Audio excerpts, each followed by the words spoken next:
What is up, ladies and gentlemen? It is Wednesday afternoon. Typically, I do NBR on Mondays, or was doing NBR on Mondays for the longest time. Now we are over here with a little scheduling plan change during the season. We are now over here live on Wednesdays at noon. Glad you could be here with us. This is NBR, Nothing But Rants, the show where I find topics that I'm rather passionate about and I bring them to you. I pontificate upon them. These are not hot takes, but rather takes that I am hot about. Okay, so like this one, are we really going to sit here and buy this Iowa stuff again? Now, look, I'm a big fan of Kirk Ferentz as much as the next guy. I think he runs a pretty tight ship, well, except for that whole thing with his, strength and conditioning coordinator a couple years back. That's beside the point. I think he's a good football coach. As an offensive line guy, seeing a guy go up the offensive line track to where he is now as a head coach and as the longest tenured head coach in college football, I've got some respect for that, right? I enjoy that type of climb. I'm here for that. But every single time you guys, when I say you guys, I mean the national media, tries to shove Iowa down my throat, it doesn't really end well, right?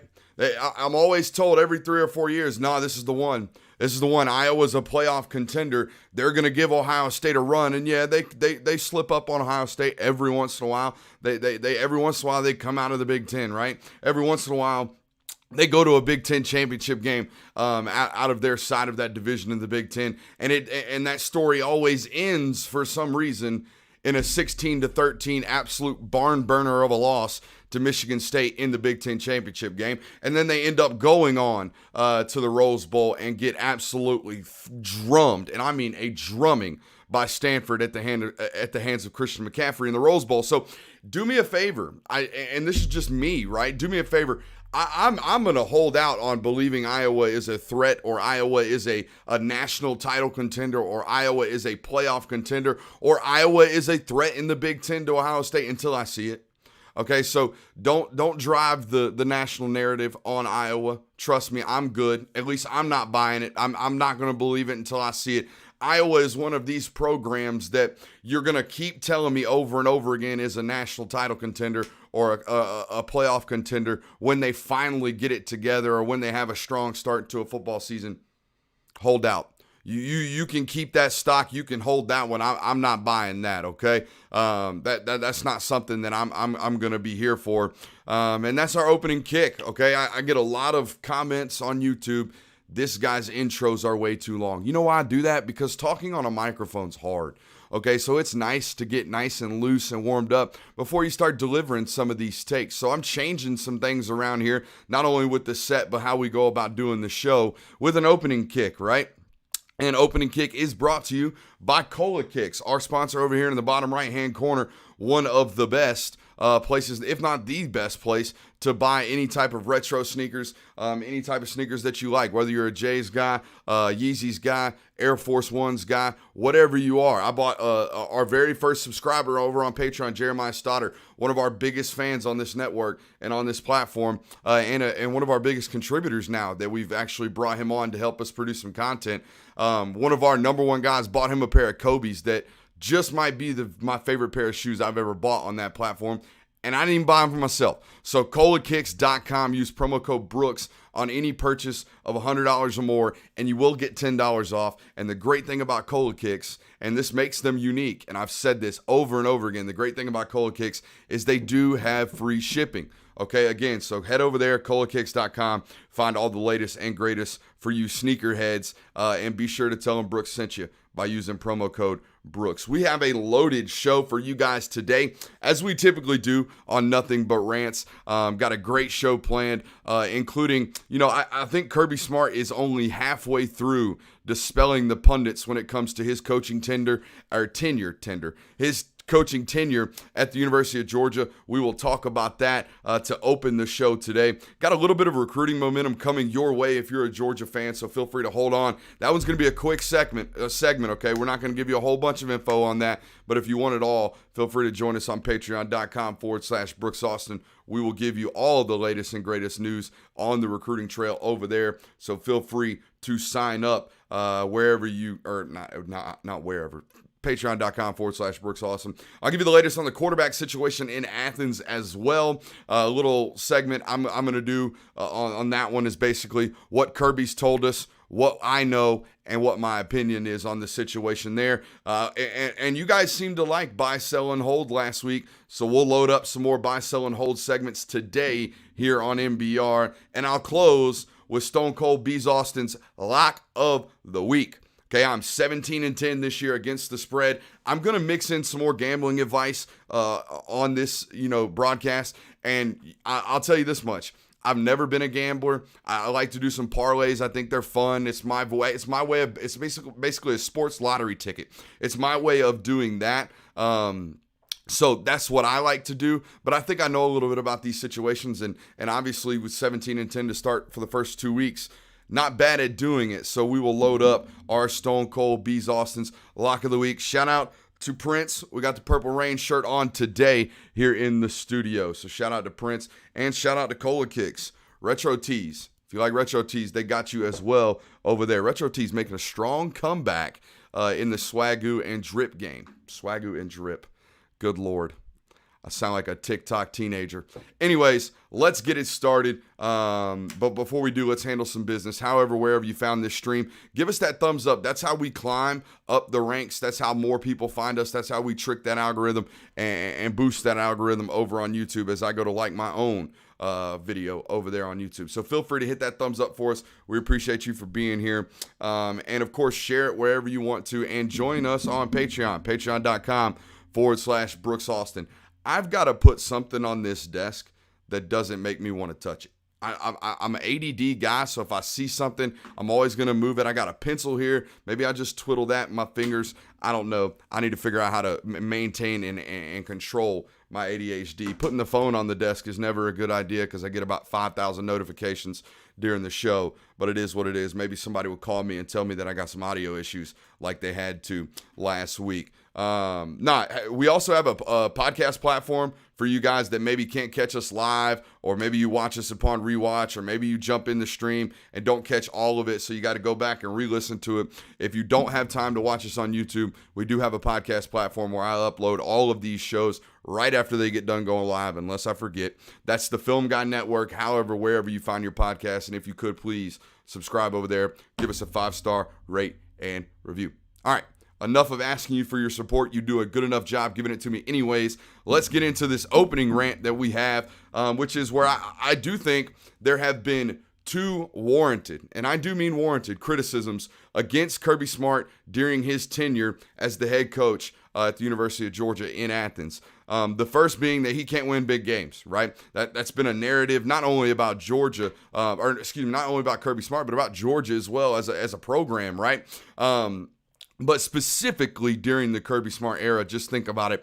2017, you lose to Bama in the national championship game, right? 2018, you lose to Bama in the SEC championship game. 2019, you lose to LSU in the SEC championship game. And 2020, you lose to Bama on the road, right? Not necessarily all games that you were supposed to be favored in, right? You definitely weren't, but you're up on Bama all three of those times at halftime. And the LSU game was a shellacking from opening kick. So when you have ran up against programs that are equivalently talented as you are, or on the same stature as you are as a football program, you've lost those football games at the University of Georgia, Kirby Smart, until September 4th, okay?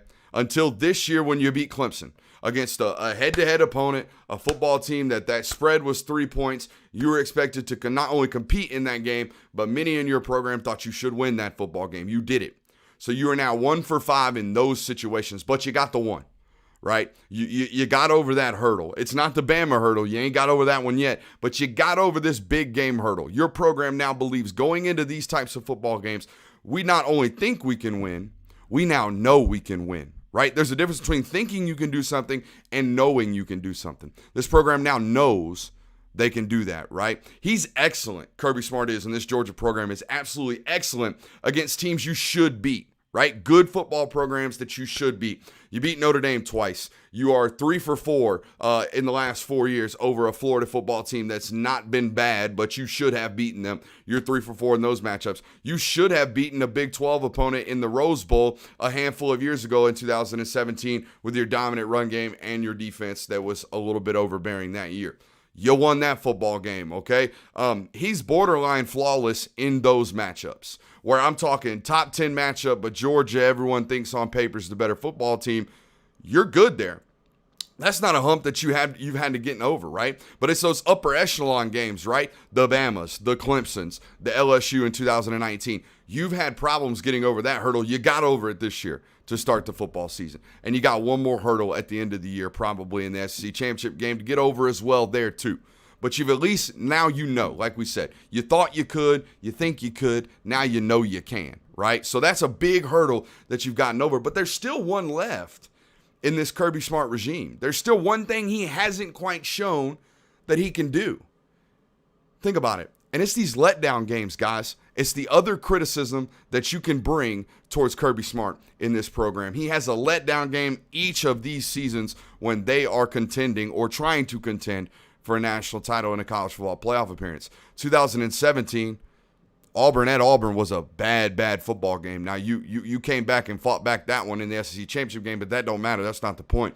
That Auburn game in 2017 on the road was a letdown. 2018 on the road at LSU, that was a letdown. 2019 South Carolina at home, you guys know all about that one. That was a letdown football game. And I, personally, if you want to consider it, I would throw the 2020 game against Florida a letdown football game. You were favored in that one. I understand all of the injuries. Not only to compound that issue, you come out and you lose Lewis Seen in the first half, but that football team wasn't 18 points better than you, right? All 4 of those football games over the last 4 years that I just mentioned, Auburn in 17, LSU in 18, South Carolina at home in 19, and Florida and Jacksonville in 20. Those were all games in which Georgia was favored to win, and sometimes by a very large margin. And Georgia just simply failed to show up, right? In my opinion, these are inexcusable losses for the most part in terms of how you performed and the fashion in which you lost those football games, okay? Auburn in 17 was a good football team. 2018, LSU was on the verge of being a really good football team. Okay, Joe Burrow was starting to settle in that year. 2020, Florida last year, really good football team. But Auburn wasn't 33 points better than you in 2017 on the road. You proved that 2 weeks later when you actually showed up for the SEC championship game. They weren't 33 points better than you. LSU in 2018 was not 20 points better than you. They weren't. You went on to give Alabama a push and a run for their money in an SEC championship game a month or two later. So that's failing to show up. And I don't believe Florida, despite all the injuries last year, again, was a 16-point football team better than you. That wasn't the case. Those were games, especially the South Carolina game in 2019, those were games where you just came out flat, right? Where your opponent jumped up on you early and you just didn't fight back, or you just didn't get back into those football games. Those were teams you should beat. Those were teams you should manhandle, and you should beat the way you should beat them. That's the last hurdle that Kirby Smart's got to get over. He's beaten Clemson now. Again, you now know that you can beat those types of programs in high critical situations, and especially to open the season. You know you can beat those programs. Now, you thought you could. Now you know. You still got to get over Bama. That's the third hurdle that you'll tackle in December if you're Kirby Smart. But you've got an entire season worth of regular season games. I'm talking South Carolina, Vanderbilt, Arkansas. I'm talking Kentucky, Florida, Auburn. I'm talking all of them. Georgia Tech, Charleston Southern. The rest of the schedule is filled with opportunities for Kirby Smart in this football program to prove that, the yesteryear days of us showing up or lack thereof not showing up against opponents that we're much, much better than, those days are gone. They are behind us. That's the next hurdle that Georgia's got to get over. And again, they've got an entire season to prove that. Absolutely prove that they can do that. because guys, the schedule remaining is pretty porous, right? It's not very good. So much so that I do think some season ticket holders are kind of not necessarily upset because there's nothing you can do about it. It's not Kirby Smart or Josh Brooks' fault that the SEC East is down. It's not Kirby Smart and Josh Brooks' fault that the best and most important game and probably closest game on their schedule moving forward is at home versus Kentucky. That's not your fault. That's not your fault at the University of Georgia. It's not your fault that Tennessee's a dumpster fire. It's not your fault that South Carolina is a 31-point underdog in an SEC opponent or against an SEC opponent. That's not your fault. It's not. You play who you play. You play who's on the schedule, especially conference opponents. So it is what it is on that front. You just gotta handle business and play. And Kirby, this is coach speak, but it's true. It's 100% true. And I think this is why he preaches on it so bad, because over the last 4 years, they've had games in which they did not play to their standard. They played to the standard of their opponent. He preaches and harps on these things because he knows we've got to play to our standard, right? We have failed to do that the last 4 years, and it's come back to bite us. 3 of the last 4 years, I think you finished 5th in the AP poll or the BCS poll the college football rankings prior to the playoff being cut. You finished 5th a lot of times. And South Carolina in 2019 cost you a college football playoff appearance. It did. It 100% did. The slip up to Florida cost you. If you don't lose to Florida and you go into the SEC championship game, maybe you get in as a 2-loss team. Or better yet, you have an opportunity to play an Alabama team with JT Daniels at the helm last year. Those slip-ups cost you. They absolutely costed you in the past years. So keep the standard the standard. Do not settle or do not sit down and play to your opponent. Play your opponents the way in which you would play Clemson or the way in which you would play Alabama later in the season. If you handle that, you'll handle business the rest of the season. All right, so it looks like we're starting to finally load up with some viewerships over here. You know, I have to ask you again, hit those thumbs up. That's how we're getting these boosts. That's how we're getting to where we are in terms of viewership. So appreciate you guys for being here. I know Wednesday afternoon, noon kickoff here for us. Noon kicks are something that the Georgia fan base despises for good reason. But hopefully this Wednesday show, you guys can make a little, concession for your boy, because I do enjoy doing this, and I also enjoy having Wednesday nights off, because good Lord, guys, I know you're not here to listen to me complain, but, Monday film study, that takes 3 or 4 hours for me to rewatch just the offense and then get on camera and talk about it for an hour for the Patreon folks. Same thing, same process on Tuesday.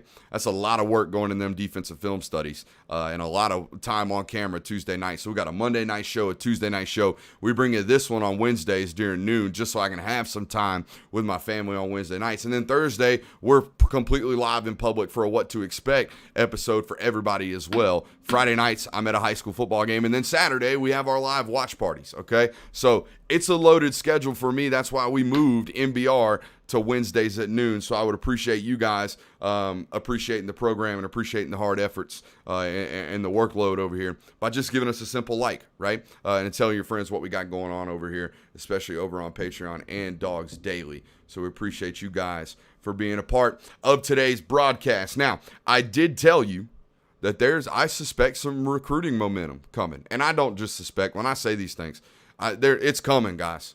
I think I don't care what anyone else inside that program tells me anymore.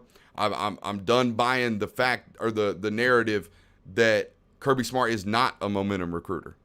I'm out on that one. The history shows me he 100% is. When he starts piling them up, he is piling them up. He is getting recruit after recruit after recruit to commit. He is building momentum and building that recruiting narrative. He 100% is, and he's about to go on a run. I'm pretty sure. He's about to go on a run. He's got the momentum on the field, right? They're the number 2 ranked team in the country.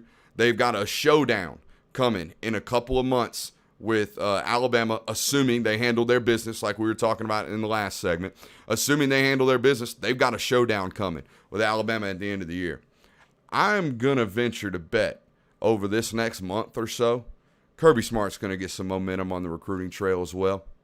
It's just a hunch, right? CJ Madden, I'm pretty sure, if I remember correctly, has just announced on Twitter, or will be announcing soon on Twitter, Actually, he did at noon today. He's moving his commitment up.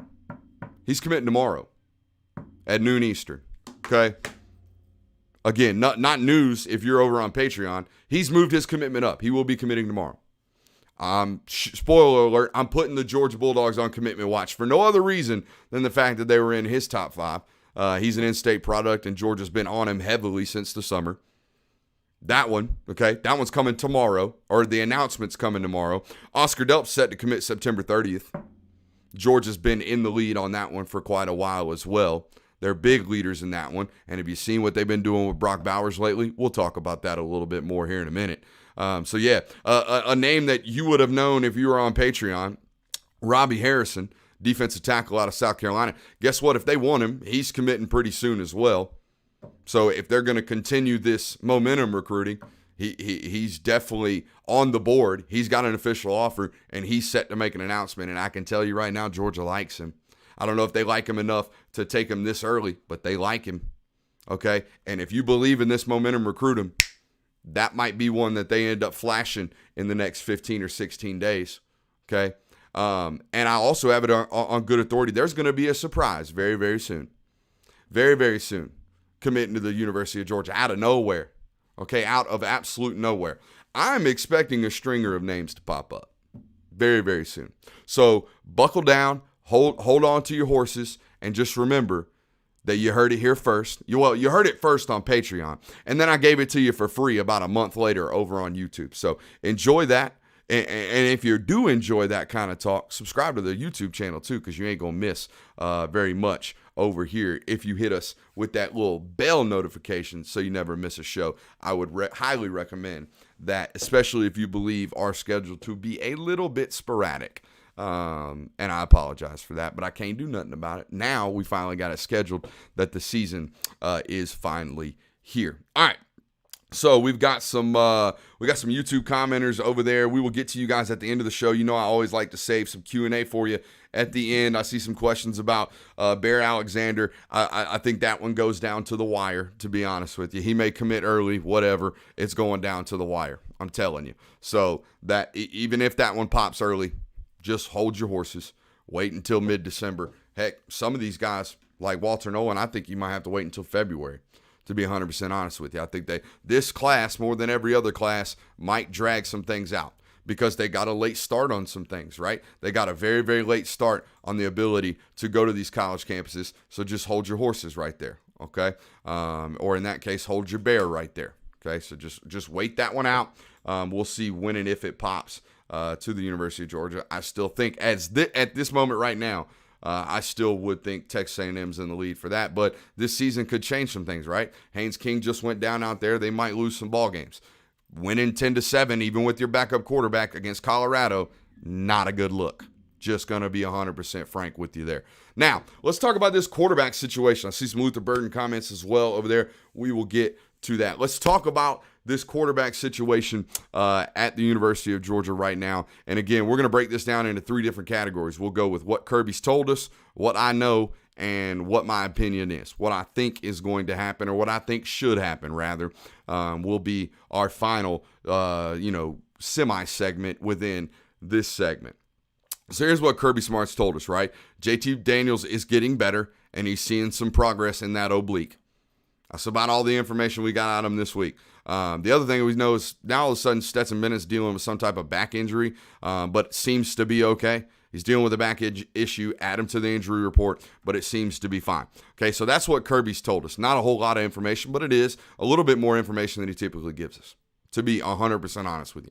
For him to even say there's some progress, he's going to say there's progress about almost every player. But for him to even give us an update on JT Daniels, that's a little bit more than he typically says. Secondly, to reveal an injury that nobody really knew about in terms of some back stiffness and stuff, I didn't hear about that from people inside that program. That's additional information that Kirby's given us that typically don't get out. So maybe, just maybe, there's some change in here going on with how much information he's willing to share. I would venture to say probably not, right? This is a pretty locked up program, pretty locked up dude when it comes to the amount of information he's going to give out. But he gave you that. JT, progress, Stetson Bennett having some minor back issues. neither of which we think are going to be long-term or lingering issues. So here's what I know. That's what Kirby's told us. Here's what I know. JT Daniels is like he was last week, fighting to play in this football game. And he's taken reps without any major setbacks and with minor progression with this injury, right? It's getting slightly better, but the good news is there's no setback right now. And the good news is you've got a quarterback that is fighting tooth and nail to play through a minor injury, right? So that shows you a little bit about his toughness, right? So that's good news right there. Got some. You hold the Devontae Wyatt questions for the end of the show. We may talk about it. Not really my news to be breaking or talking about there anyways. So that's what I know. JT Daniels fighting back to get healthy, right? He's fighting through this oblique injury. He's scratching tooth and nail to get onto the football field. He's dying to play, and he showed some progress with the injury. And most importantly, and we'll get to it here in a second, there's been no setbacks. The other thing I'll tell you is that Stetson's taking reps with the ones as well. And the back doesn't seem, like I said, to be an issue. Doesn't seem to be one that will keep him out of a football game. Really tough dude, really tough competitor. Will want to be on the field if there's any way possible that he can. Very similar to JT Daniels. So both these guys taking reps with the ones, both these guys nursing some minor injuries. That's what I know, right? Here's my opinion. Oblique injuries are absolutely nothing to mess with. And I mean nothing, like at all. Nothing at all to be risking potential further setbacks. One setback on your way to recovery with an oblique injury basically takes you back to square one. Okay, you could spend 3 or 4 weeks rehabbing an oblique injury. You do one thing to set that thing off, and it's a fire ablaze. A fire ablaze, you are back to square one, back where you started. They are very, very fickle injuries. Very fickle injuries. I also know that South Carolina is not a very good football team. Just going to put it how it is. South Carolina right now struggling with mid-major opponents at home, on the road, don't matter. They are struggling to beat football teams that SEC teams should not struggle to beat. That's a fact right now. They are rebuilding their program. They are, Shane Beamer, say what you want about him. That's a long-term goal right there. That's a long play for that staff and that athletic administration. They are not ready right now to compete with the number 2 team in the country. That I know. I know that Georgia should be able to handle South Carolina if they line James Cook up and ran the wild dog 40 snaps on Saturday. That's what I know. Because I also know South Carolina's graduate assistant quarterback probably won't get past midfield on this Georgia defense. So here's my opinion. I think you should start Stetson Bennett, okay? And rest JT for another week, at least one more week to avoid any types of setbacks. And here's why. You handle South Carolina, you handle business like you're supposed to, and then you would go next week after 2 full weeks of JT Daniels rehabbing this injury, taking time off away from this injury, and then guess what? Next week, you get him hot, okay? You get him ready to go. You get him playing with confidence. That way, when you bring Arkansas to town, who is a relatively good football team, I'm not necessarily buying all the stock right now, but they have proven that they are a well-balanced, physical, tough SEC football team. You need JT Daniels ready to go for that football game, and you damn sure need him ready to go for Kentucky the following week. So this ain't one of those ones. I would let Stetson play, but you're gonna have a pissed off JT Daniels. If he is indeed ready to go, he's gonna be mad for not being able to play. That's the way he is. Mentally, that is how he is cut out. Okay, but that's the way I would go about approaching this. You need JT Daniels fully healthy and fully confident come Arkansas, and you can let him get his shots up and let him get back confident and let him figure out where his receivers are in their development process against Vanderbilt. Because guess what? You want to score 90 on them anyways, Georgia fans, because of what they did to your beloved senior day last year, right? That's what you want. You want 90 on the head of the Vanderbilt Commodores. So let JT Daniels get confident in that football game and let him hang 90, right? And then the next week, when you play Arkansas, he'll be nice and loose and ready to roll, right? So that would be my game plan there and how I would attack things at the quarterback position. But, it is something we've told the Patreon audience for a couple of days now. Honestly, I think if there are no setbacks, I think you play JT Daniels. Look, Daniels knows, and this is a long-term game, and I know Georgia fans love to talk about next season, but you shouldn't. You should be wanting to talk about this season. I'll tell you this, for next season and for that quarterback room, the best thing that can happen for you is for JT Daniels to light the world on fire right now and go to the NFL. Win a national championship, go to the NFL, because that will allow you to clean that room out just a little bit, right?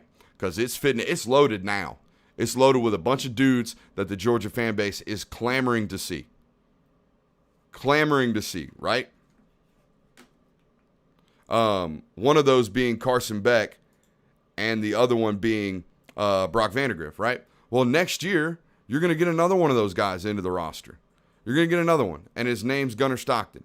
So there you go. You're absolutely positively going to need that quarterback room to clean up. And the best way for Georgia to have that happen is to have your starting quarterback now, light it up, and go to the NFL. I think everyone in that building can agree on that. You absolutely need that one. So how do you go about doing that? Well, you make sure he puts up 28 for 32, 300 yards in the first half against South Carolina.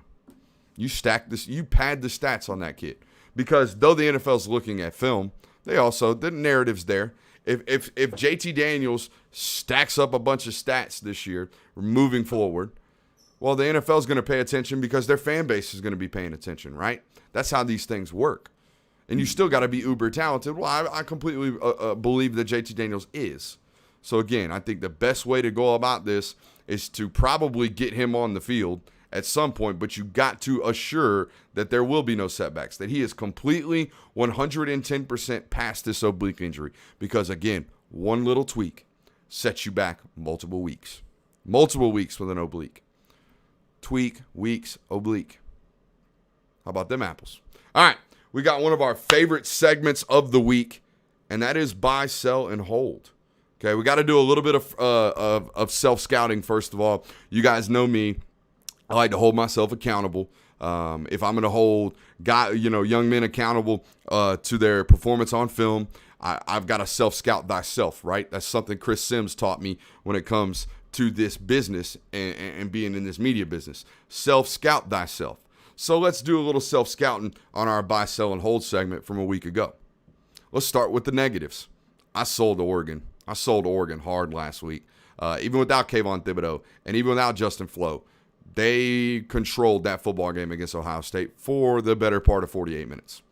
That's a bad look on the buy, sell, holds. I ain't going to lie to you. I bought Mike Norvell's stock last week. Holy hell, guys. That's a bad look. I bought Mike Norvell stock last week, and they lose to Jacksonville State, playing cover 2 man under with 6 seconds left in a football game because they were worried about a damn timeout and worried about, Jacksonville State kicking a 48-yard field goal. Never in my life. It was bad. It was a bad move. Bad move. And I wasn't just buying Mike Norvell stock because I knew I was going to run into him Friday. I was buying Mike Norvell stock last week because I believed in what he was selling and what I saw on film and on that game day against Notre Dame. That's a bad look. Self-scouting, not great on those two. Selling Oregon while also buying Mike Norvell in a week where Oregon beats Ohio State on the road convincingly and Mike Norvell loses to Jacksonville State, who got beat 31-0 by UAB the week before. Those are 2 L's right there. Those are fat L's. I got somebody in the comments right now, Connor Graham, telling me that I said to put the mortgage on Ohio State. Yeah, and guess what? I'm hurting to pay the mortgage this month. Not really. But yeah, sorry. That's not a good look. But hold out now. I did tell you to hold on Oklahoma. I told you to hold that Oklahoma stock after a bump in with Tulane. Guess what they did? They turned around 176-0 this week against Western Carolina. Granted, it's Western Carolina, but Western Carolina, Tulane, to the average college football fan, you probably don't know the difference. Well, the difference is 76-0 versus 40-35. So Lincoln Riley was out to, make a point. And we knew that was going to happen. That's why I told you to hold the stock last week. Also told you to hold the stock on that UGA offense. How'd that look this week? So we're 2 for 2 so far. Oh, and I told you to hold the stock on Sam Howell. He was 21 for 29, 352, and 3 tutties this past weekend against Georgia State. Not too bad for someone that I told you to hold the stock on. So, we had a winning percentage last week in buy, sell, and hold, but these are long games, ladies and gentlemen. These are long games. So, we'll try to keep a track record of these as we go throughout the season. We'll put some of our admins on that moving forward. But I got some more buy, sell, and holds for you. Let's start with the buys. I don't believe in anybody in that Florida quarterback room right now, but I'll tell you one thing, and he's hurt this week, so it kind of sucks for this segment. But I've seen enough. I'm buying Anthony Richardson over Emory Jones down at Florida. I am. Again, I don't believe in either of these guys, but explosive is explosive. When you see it, you know it. You know it when you see it. When someone is 3 for 3, $152, 3 runs, 121 yards on the ground, you know explosive when you see it. You do. And guess what? Emory Jones right now, 2 touchdowns to 4 interceptions, completing 63% of his balls through the first 2 starts. And it's not a small sample size, guys. He is chunking it. They are throwing the football down there. 63% over, I believe, 54 attempts. 2 touchdowns to 4 interceptions against Florida Atlantic and South Florida. Not a good look. Not a good look. Again, I would sell the quarterback room as a whole, and I would sell Florida as a whole. But in this particular battle, I'm buying Anthony Richardson. As a redshirt freshman, look, you're at a program right now at Florida where you may not be rebuilding, but you are repairing. You are 100% repairing from losses of damages or damages of losses that you had on that offensive side of the football from last year. Kyle Trask was a good football player. He's 6'4", Jake Fromm, but when you surround him with the likes of Kyle Pitts, Kadarius Toney, and Trayvon Grimes, he's going to look really, really good. And he did. He looked really, really good. Emory Jones don't look like that right now. Anthony Richardson can help you survive. The problem is you go into a matchup with Alabama this week, and Anthony Richardson might have tore his hamstring last week against USF on an 85-yard touchdown run or whatever it was. But when he gets back and when he's fully healthy, which, by the way, we'll get to it a little bit later in our Stone Cold Bees Austin's Lock of the Week, Alabama minus 14.5, looking mighty good. Looking mighty good. If you're turning the ball over 4 times over 2 games against FAU and USF, buddy, you gonna be turning that football over against Alabama. I can promise you that right now. So just wait on that one. But for the purposes of the segment, I'm buying Anthony Richardson over Emory Jones. Emory Jones' performances through the first 2 games ain't going to cut it. And maybe he turns a new leaf. Maybe he's a gamer, right? Maybe he just needs a close game to look great. I don't know. I believe in the skill set that is there for Emory Jones. I do not believe in the results that have been laid bare. That's what I'm telling you right now. So I am buying Anthony Richardson over Emory Jones, but I'm selling the quarterback room as a whole. So there you go. I'm also buying a crap load of whatever Todd Hartley stock is left. I mean, holy smokes, guys. Look at this. Darnell Washington, dog. Brock Bowers, dog. Oscar Delp, probably a dog, but is a dog, if you know what I mean. Pierce Sperlin, dog. Okay? Buy all the Todd Hartley stock you can. Okay? Look, I don't know if this guy's ever going to be a coordinator. I don't know if that's what he's cut out for, but I do see him sitting right-hand man or most of the time left-hand man to Todd Monken up in the box, helping him call plays. So maybe that is the future progression of this young individual. But I will tell you this, the dude can recruit his butt off. He can recruit his butt off at the tight end position. I'll tell you another thing, he develops. He does. I saw him take a Darnell Washington last year that was 6'7", 280 pounds. By the end of the year, he had physically developed to about 265 pounds. But to start the season, Darnell Washington is one of the best end-of-line blockers in the SEC as a tight end. Guess what? Because not a lot of kids do it anymore. Darnell had never done it. I think he had put his hand in the dirt maybe 3 times his whole entire high school career. And he looked really, really good as an end-of-line blocker towards the middle of the season last year. Really, really good. Doing some expert NFL type of backside wall cutoffs, boxing out opponents when he needs to, not overrunning blocks, keeping his feet turning, playing with a wide base instead of a narrow base, uncoiling his hips, like doing all the football offensive line stuff that you want to see from an end-of-line blocking tight end. So many people have tried to tell me that Brock Bowers is the next George Kittle. He is not. Darnell Washington is the next George Kittle. He will be an impactful end-of-line blocker while also being a freak after the catch. That's what Kittle is. okay? Brock Bowers is a 18, 19-year-old version of what Travis Kelce was coming out of college. That's what he is. Brock Bowers is a type of tight end that will live in the slot and outside as an NFL tight end and might threaten to lead the league in receiving yards. That's what Brock Bowers is. So you've got George Kittle and Travis Kelce on the roster, but Brock Bowers is not George Kittle. I would hope that you guys stop with that one. Brock Bowers right now doesn't show the upside as an end-of-line blocking tight end, where George Kittle might just be the best we've seen since Rob Gronkowski, who you guys hate when I call Robert. Okay, that's the real news. But the other news is Brock Bowers might be the biggest mismatch in the slot as a tight end that Georgia might have ever had. That's Ben Watson included. You haven't had anybody like this. This is a guy that was clocked at 21.9 miles per hour on Saturday. And guess what? You got a couple more coming. Oscar Delp looks like Brock Bowers if he ends up at Georgia. They might as well be Spider-Man meme, okay? Pierce Spurlin, by the time he gets to Georgia, he's probably going to be about 6'7", 245 pounds. Who's that sound like? That sounds a whole lot like Darnell Washington, does it not? It does. You got two more of them coming, except now they're flip-flopped. The mismatched weapon will be there probably in 2022, and the freak of nature big size opponent will be there in 2023. Buy Todd Hartley stock. Buy all of it. Whatever's left. There's probably not a bunch left anyways. Okay, so be pounding the Todd Hartley stock. He's done an incredible job not only recruiting, like I said, but developing once they've gotten there. Really, really great job by the Hart man, okay? So, what are we holding? We're going to sell later, but what are we holding? I'll tell you right now, I'll hold that Auburn stock. I've seen a whole bunch of people tell me, especially Georgia fans, oh man, I'm worried about Auburn now. Oh, Arkansas gives me the willies. You know, Brooks, we got to go to Auburn late in the year. That's going to be a tough one on the matchup. Hold it. Hold those opinions. Hold those thoughts and opinions, okay? They've beaten an Akron team, I think 60-10. They've beaten an Akron team that's ranked 129th out of 130 teams on the ESPN RPI right now. Say what you want about the RPI. It's a pretty staunch stats. Okay, staunch. That's not even a word.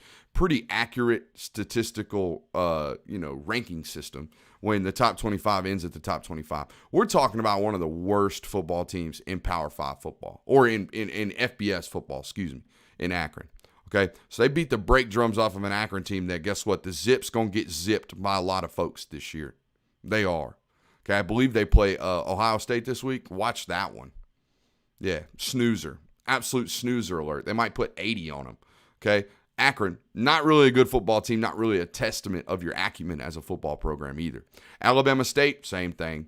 They beat the brake drums off Alabama State. Congratulations. Congrats. Hold the stock. Don't tell me they're great just yet. Guess what? You got a good measuring stick this weekend. You go up to Penn State. You play the Nittany Lions in a whiteout. Number 10 team in the country. Let's hold that stock, okay? Let's find out who they are this weekend. Don't tell me you're worried about them when they thump teams they're supposed to thump. Let's go see if they can go on the road in a hostile environment, especially Bo Nix. I think he's 500 right now on the road as an SEC starting quarterback. We'll see. We're going to see about that offense. We're going to see about all that this weekend against Penn State. So hold that Auburn stock. Don't be buying too much of it. That's Auburn fans included. Okay, hold on to that stock. I'm also going to hold, and this sounds blasphemous after what we've seen. I'm holding Ohio State defensive stock right now. I'm not selling all of it just yet. And here's why. Look, I know they've allowed 456 yards per game in their first two games. 33 points per game, both of which are in the bottom, I think, 110 in the country. That's abysmal. That is absolutely awful. And this is a football team that was 75th in the country in total team defense a year ago. It ain't been looking great for the last 10 football games. It's looked bad. Don't get me wrong. But, guys, they get Tulsa and Akron over the next 2 weeks. Tulsa and Akron before they play a Maryland team that can put up some points and before they go host Indiana and then go to Penn State. Actually, I think they host Indiana and Penn State.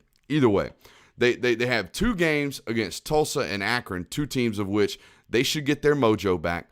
They should figure out who they are. They should start figuring out what they are and how they should attack opponents. And then they play some Big Ten teams that could hypothetically put up some points. Indiana's looked awful over the first 2 weeks offensively, but that might be Penix getting back from a knee injury. They probably not letting that guy be who he actually is just yet. So let's hold on to that one, okay? I'm holding Ohio State stock just for the time being. They're entirely too talented defensively to be giving up this many points, to be this porous defensively. Hold the stock for 2 more weeks. Let's find out who they are when they host Indiana, right? And then before they play Penn State, maybe we sell all the stock that we have in them, what is left of that stock. Now, let's talk about some people that I'm selling, some things that I'm selling. I wouldn't even say, some of them are people. These are more things and topics that are in college football right now that I'm just out on, okay? I am 100% out on, and that's the whole point of a buy and sell segment. I am selling every bit of Ed O stock. I opened with it last week. This is just, it's incredible. Guys, I don't know if you saw it, but they were up 7-0, I believe it was, maybe 14-0 against McNeese State at halftime. At home. That ain't it. This is a week after getting, embarrassed out there in L.A. Against UCLA. You would think they'd show up with some attitude, right? You'd think they'd show up with a plan on how to attack, and with some heart, right? No, they coasted through the motions again. They sailed through the motions again against McNeese State. If you're holding Orgeron or LSU stock at this point, take your lumps and get on out. Take them now, okay? This is no different than you being the dum-dum that bought AMC stock when it was $800 a share, or whatever the hell I got up to, okay? And then all of a sudden you wake up the next morning and it's tanking back to the dumpster stock it was, and you're still holding it, hoping that maybe it comes back up to where you can at least get out on partial of your investment or at least break even. Don't do that. There ain't no break-even point right now for this LSU program. They are not who they sold you and made you think they were. They are who we thought Ed Orgeron was. Prior to him magically putting it together with one of the best offensive, not only units, but offensive coaching staffs that college football has seen in quite some time. He caught, and as the YouTube commenters are saying right now, caught lightning in a bottle. Caught lightning in a bottle in 2019. And if you happen to have bought stock the night after they won a national title, and you were the guy that bought AMC stock at its highest point, I'm sorry. But it's time for you to bite your losses. Just get out. Just sell it, be done with it, consider it an L, and try to find another win. That's all you can do. That's all you can do, because here's what I'm telling you. Look at this, guys. They play Auburn, at Kentucky, Florida, at Ole Miss, at Bama, Arkansas, a week off against Louisiana Monroe, which at this rate might not be a week off, and then they finish the season with Texas A&M. Guys, if you told me they lost 6 of those 7 games, I would not be shocked. I would not. You think Auburn's scared of LSU right now? Nope. You think Kentucky's scared of LSU right now? Florida? Nope. Ole Miss? Damn the heck no. Bama? No. Absolutely not. Arkansas, probably feeling really confident about that football game coming the end of the season too. And Texas A&M, by that time Haynes King will be back onto the field. They're probably feeling pretty good about that LSU matchup as well. Guys, this is bad. This is bad. And I think someone said something perfectly about the Clay Helton firing yesterday, which we'll get to. There's no point in delaying the inevitable if you know it is indeed inevitable. You might as well cut your losses. And if you're LSU, cut them now. Cut them now, because LSU looks like a pretty good coaching, opportunity if you know what's going on with whatever pending NCAA sanctions may or may not come down. It's a pretty good coaching job, pretty good gig.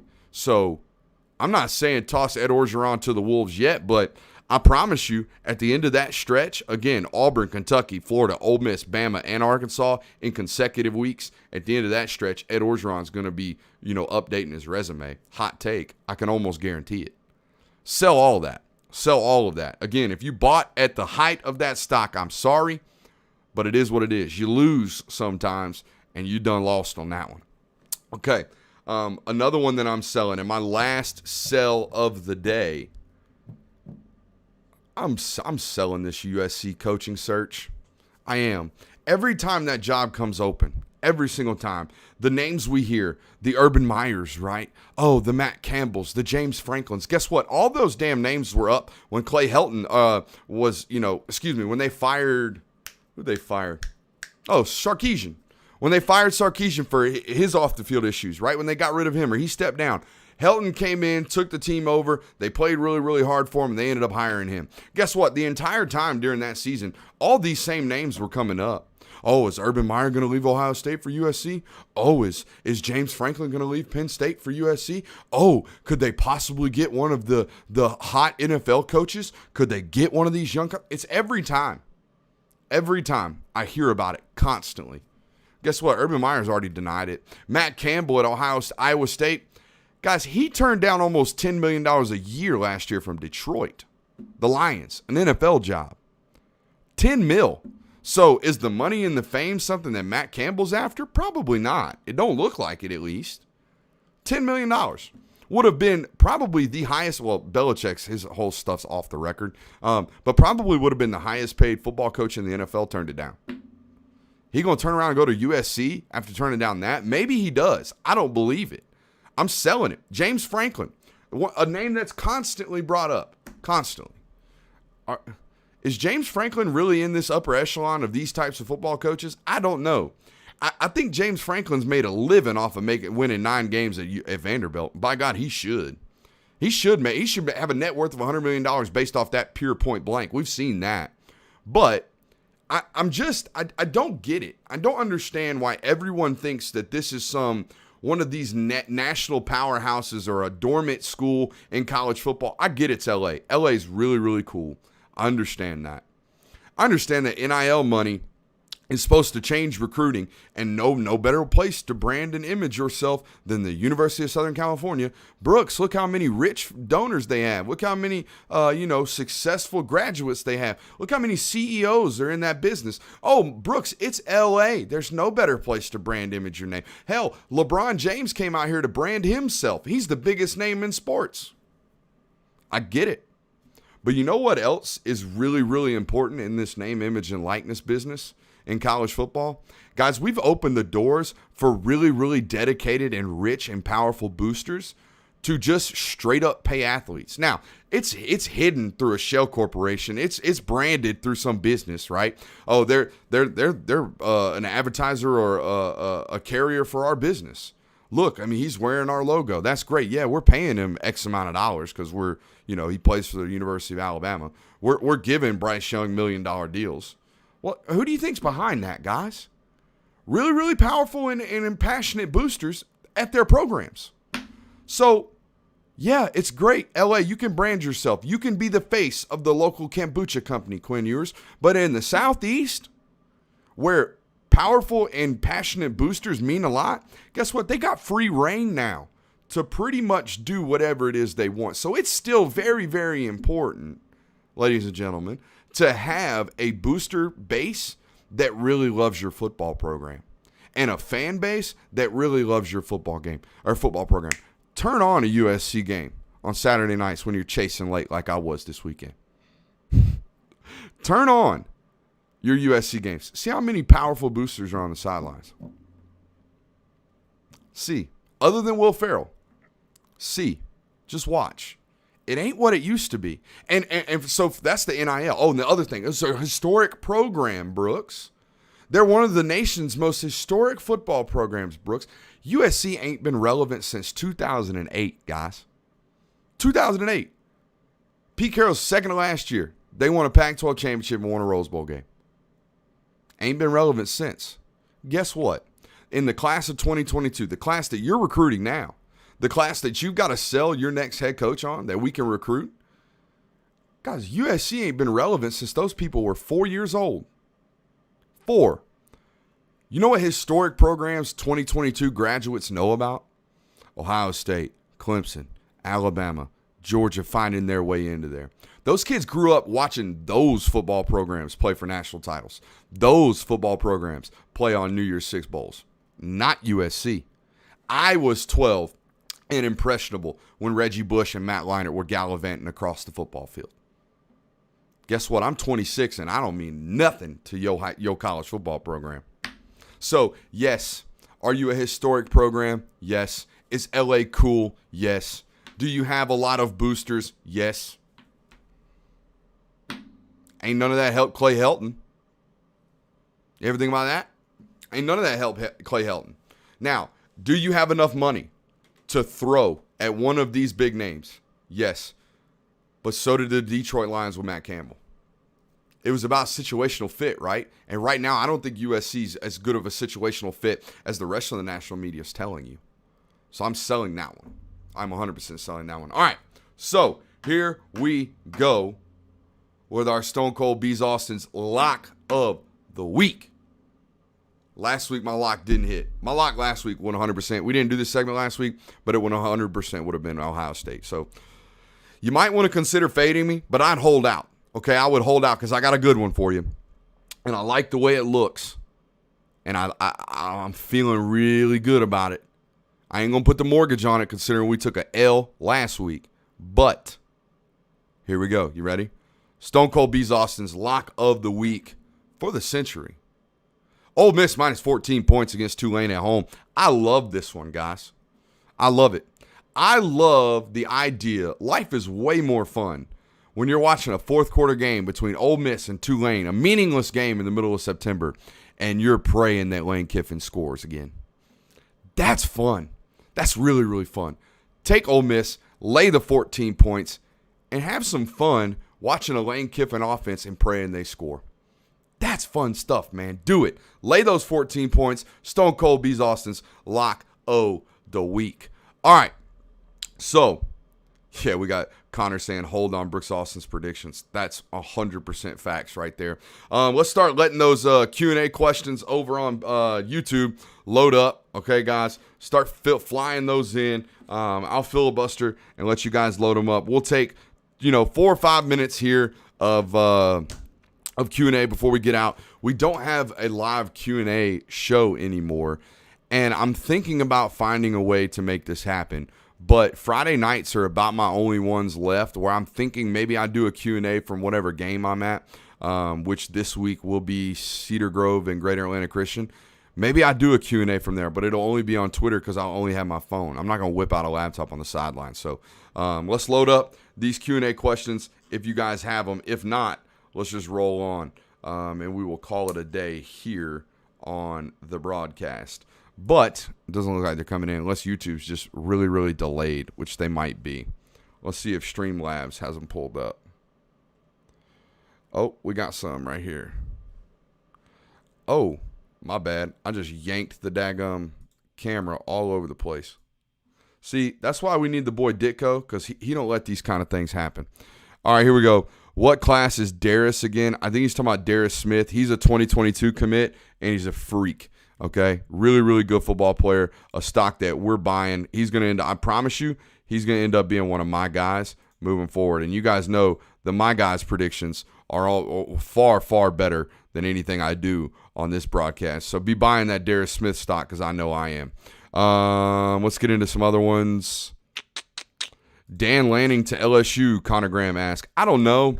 Look, I think Dan's smart enough to know that he's got what he goes about choosing and what job he goes about taking is far more important than any type of, pay structure or anything like that, current roster, anything like that.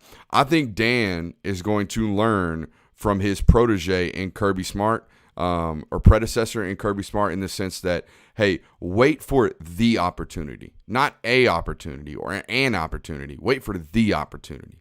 So whatever the opportunity is for Dan Lanning, and I don't know what it is. He's a Midwest guy. He's from Kansas originally. That's why that Kansas job, people were worried about him taking that, but he ended up sticking around and getting a pay raise. I don't know what it's going to be. I don't know what his dream job is, but I would wait it out. I don't think LSU right now is the school that you want to go try and recuperate from the losses that they've suffered. Here we go. Kevin Green asks, think Miami is losing ground on Singletary because of their season so far? It's hard to tell. Singletary's been a football player that's been, kind of all over the map in terms of not just his commitments and decommitments. I understand, especially when you want to take official visits, you want to go. Singletary is one of these other guys that I'm going to hold out on before I make any rash decisions about where he may or may not be going. He's going to take all of those visits, guys. So win the visit, you might win the Jaheim Singletary sweepstakes. So I would hold out on that one. Not anything you need to be pressing about anytime soon anyways. Stacy Goebel asks, is there another college football team that has the opposing fan bases more jealous over their success? Unreal. Oh, he's talking about just Georgia's opposing fan bases being upset. I don't know anything about that. I don't pay attention to what other fan bases think or care to say. I kind of just pander to you guys and make sure whatever it is that I'm doing either resonates with you or drives something up in your belly and makes you hate follow me. I get a lot of that. So that's kind of my job. Let's see here. Brooks, Jeremy asks, Brooks, what does UGA look like with Big O and Brock Bowers on the field at the same time? We've actually got an article coming out on this today, so hold your horses on that one. It's going to be freaky, very, very freaky. I think even when Darnell Washington returns to the lineup, you're going to see Brock Bowers play a very, very similar role, right? They're going to do two different things, and we'll explain that to you in an article we got coming up very, very soon, again, over there on Dogs Daily.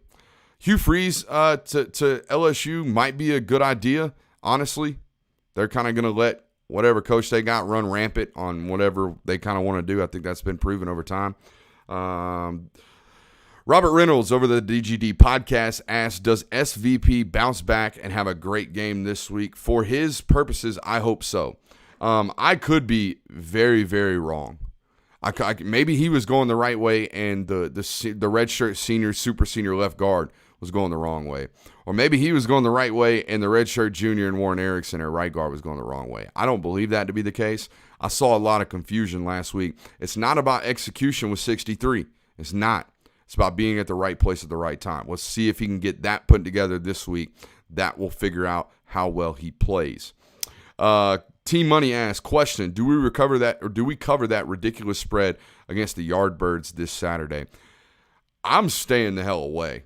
I'll be honest. It wasn't in my predictions. It's not going to be – I have to pick a score prediction. I think I'm going to pick it right around 28 or 30 points. Guys, it's still an SEC conference game. 31 points is a whole hell of a lot of points to be laying. But at this point, man, I'm not even trying to figure out what the gambling line should or shouldn't be anytime soon. Luther is releasing a top 3. Do we lead, you think, asked Brad Bush. I don't know if you lead. I can tell you're in it. I've given an update on this over on patreon.com/Brooks Austin. And I would assume the top 3 there are going to be Oklahoma, right? The school he just decommitted from, Georgia, and Missouri. I think that's a 2-team race, though, in my opinion, between Missouri and Georgia. Chandler Johnson asks, does the O-line clean up the run blocking this week? You got to hope so.